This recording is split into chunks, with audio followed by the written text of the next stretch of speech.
Urban & Travels, buongiorno, ben trovati in questo nuovo video. Ebbene, finalmente ve la posso presentare completa con tutte le sue modifiche. Ecco qui la Cove che vi avevo già fatto vedere, diciamo originale, senza nessun orpello, senza nessuna modifica. In questo periodo invernale in cui diciamo c'è stata meno possibilità di uscire, di utilizzarla, ho approfittato per installare quelle che a mio avviso erano le modifiche più importanti, più utili, ma anche più belle a livello estetico. Non abbiamo stravolto più di tanto quella che è la parte prestazionale, non ho voluto ancora cambiare lo scarico, non sento la necessità di migliorarla dal punto di vista di motore perché è già molto arrogante, già molto potente, già per così com'è. Quelle piccole modifiche che ho fatto, alcune sono a livello funzionale, altre sono a livello puramente estetico, quindi le andiamo un attimo a vedere, potete prendere spunto magari per farle sulla vostra moto se vi piace, oppure ovviamente ognuno la modificherà in base a quelle che sono le sue preferenze. La prima cosa che ho montato sono i paramani che sono fondamentali se si fa dell'off-road. Questi qua li vedete, li ho presi a una cinquantina di euro su AliExpress, fanno il loro lavoro, costano poco. I paramani alla fine quando cadi poi dopo un po' si distruggono, quindi primo acquisto paramani. Secondo acquisto, questo molto importante, è stata la leva della frizione. Leva della frizione perché vi avevo già parlato nel primo video in cui vi spiegavo un po' quelli che erano i pregi e i difetti della Cove. Uno dei difettucci, chiamiamolo così, da affinare era la corsa della frizione, che era veramente troppo corta. Quindi c'era veramente poco spazio per schiacciare la leva della frizione, il che faceva sì che fosse impossibile tenere la frizione con le due dita come sono abituato a fare nel fuoristrada. Sostituendo quindi la leva frizione con una leva corta come quella che vedete qua, la situazione è migliorata totalmente. Il problema dell'escursione breve della leva della frizione è stato totalmente risolto con una spesa di 12 euro praticamente di leva presa su AliExpress. E allora sicuramente la prima cosa che tutti voi avrete notato sarà il cambio di colore, di colorazione che abbiamo fatto su questa 800X. Allora le grafiche realizzate da Moto Expression, totalmente diciamo personalizzate.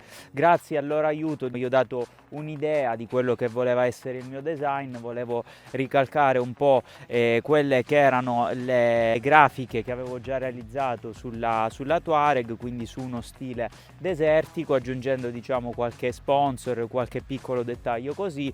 Devo dire che loro sono stati veramente bravi nella realizzazione, altrettanto non si può dire di me nell'installazione perché purtroppo ci sono tantissime imperfezioni. Era la prima volta che applicavo delle grafiche su una moto, però ci abbiamo provato, quindi il risultato nel complesso è abbastanza soddisfacente. Grafiche che comunque non stravolgono più di tanto la linea. Mi piaceva questo colore così sul desertico, oltre comunque a proteggere la carena di sotto, quindi sicuramente una volta che togli le grafiche poi la parte sotto, facendo magari tanto fuori strada, rimane intatta, rovinandosi piuttosto la parte esterna della grafica. E poi andiamo a vedere una piccola aggiunta che la cui installazione ha richiesto abbastanza impegno, devo dire, e parliamo appunto del CarPlay, che non è soltanto un CarPlay, non lo avrei installato altrimenti non ne ho mai sentito più di tanto la necessità,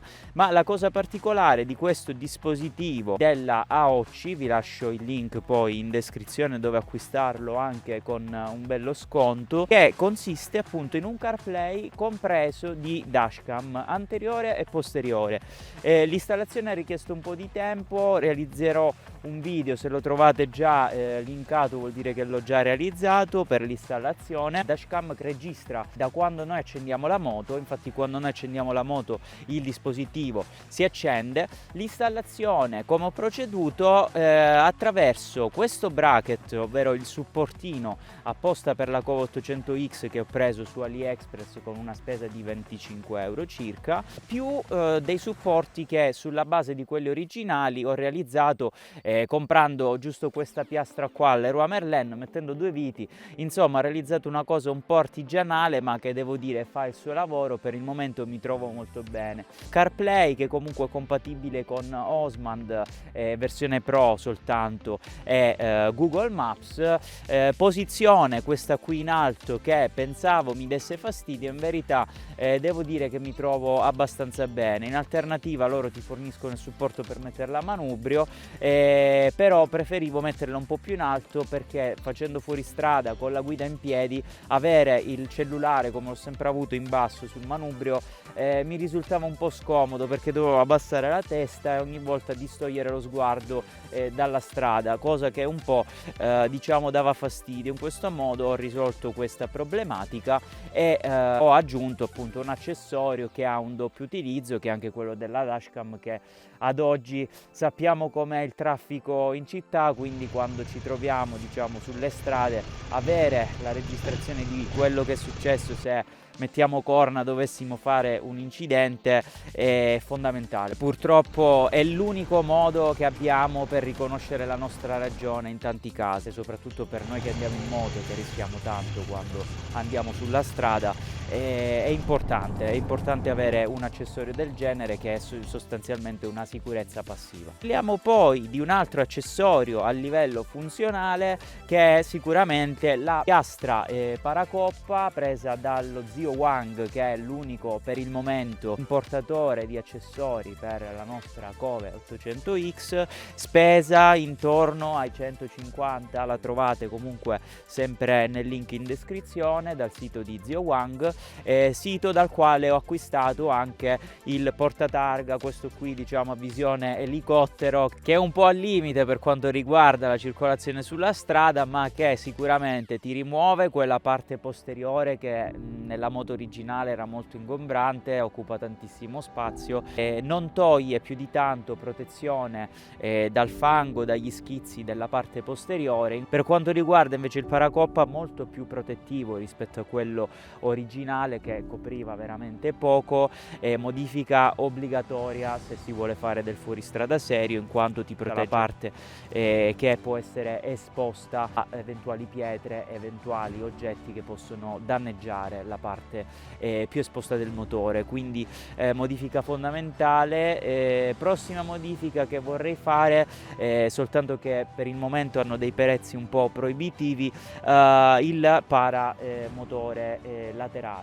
La Kove viene fornita già con questi paramotore laterale, con queste barre, tuttavia la protezione è un po' che lascia a desiderare, diciamo è proprio una protezione base. Vorrei aggiungere qualcosa di un po' più grosso, di un po' più protettivo. Sicuramente il peso aumenterebbe, però proteggere la moto facendo tanto fuoristrada credo che sia fondamentale per evitare di fare grossi danni anche alle carene, che potrebbero essere danni anche molto costosi. Per il momento queste sono tutte le modifiche che ho fatto sulla moto. Prossimamente credo che qualcos'altro arriverà. La prima parte diciamo di questo lavoro di personalizzazione l'ho fatta, per il momento sono molto soddisfatto. Sono soddisfatto ancora della moto, anche se ancora ho percorso soltanto 3000 km, quindi vi darò le mie opinioni, come vi ho sempre detto, strada facendo, aggiornandovi pian piano su quelle che sono le impressioni, quello che emerge.